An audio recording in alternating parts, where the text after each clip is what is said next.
Wikipedia states that laziness is disinclination to an activity or exertion despite having the ability to act or to exert oneself.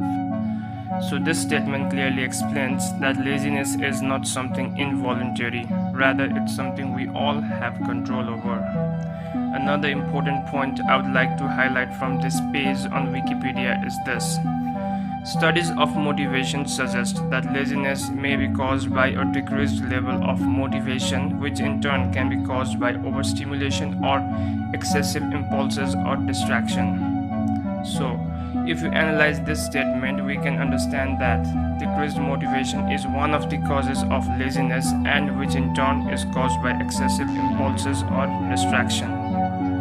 Now, I'm not a rocket scientist, but I'm pretty sure two conclusions can be drawn from the above statements.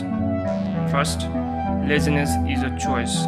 Second, one of the root causes of laziness is excessive impulse or distraction. But distraction is not the only cause of laziness.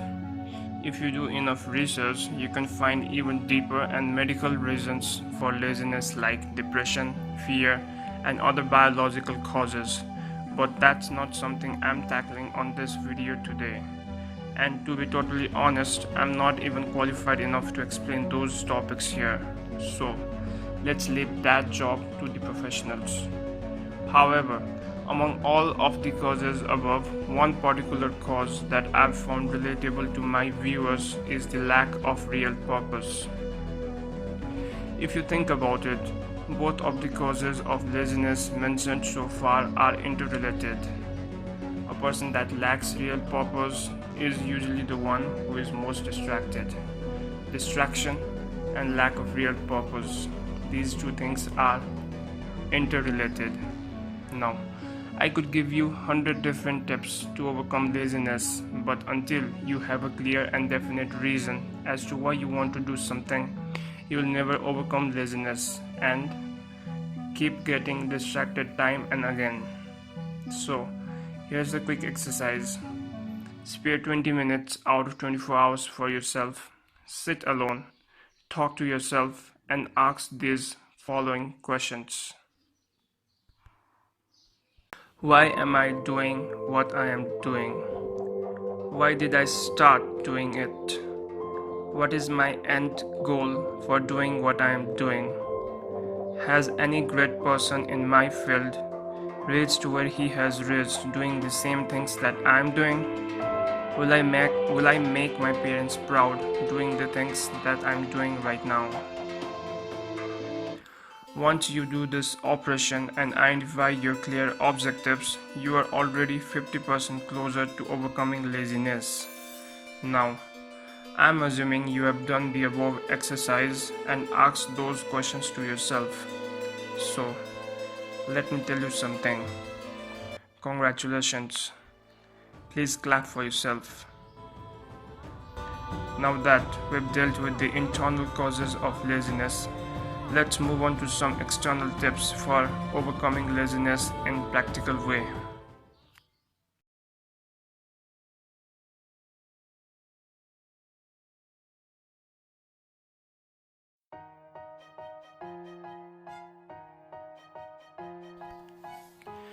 In positive psychology, a flow state, also known as being in the zone, is a mental state in which a person performing an activity is fully immersed in a feeling of energized focus, full involvement, and enjoyment in the process of the activity. In essence, flow is characterized by complete absorption in what one does and a resulting transformation in one's sense of time. Often the actual working or studying process is not the problem.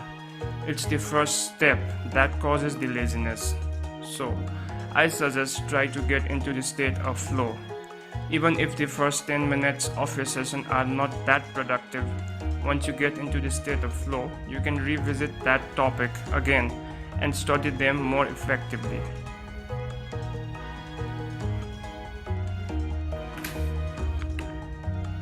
Henry Ford once said, "Nothing is particularly hard if you divide it into small jobs." Similar is the approach you should be taking while studying a big material.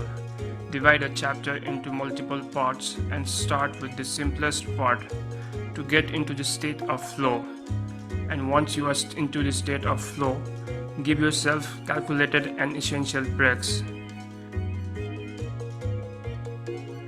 One way to keep momentum going is to have constantly greater goals. Michael Korda. Having a definite goal for each session is very important. This helps you move forward even when you feel like stopping. It also acts as a reward for continuing your session as planned. But make sure that your goal is realistic and achievable.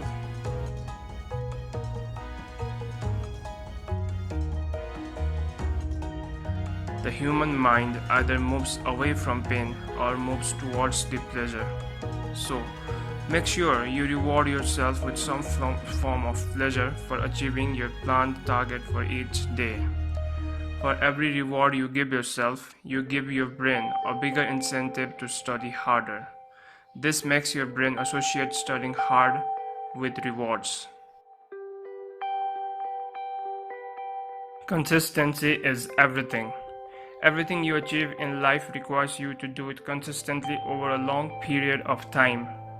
Remember what Aristotle said: we are what we repeatedly do. Excellence is then not an act but a habit. Here's a summary of everything you learned today. And guys, if you made it to the end, thank you very much. It means a lot to me. I hope you learned something from this video today. Please like the video, share the video. This encourages us to make more videos like this. So, thank you and please subscribe.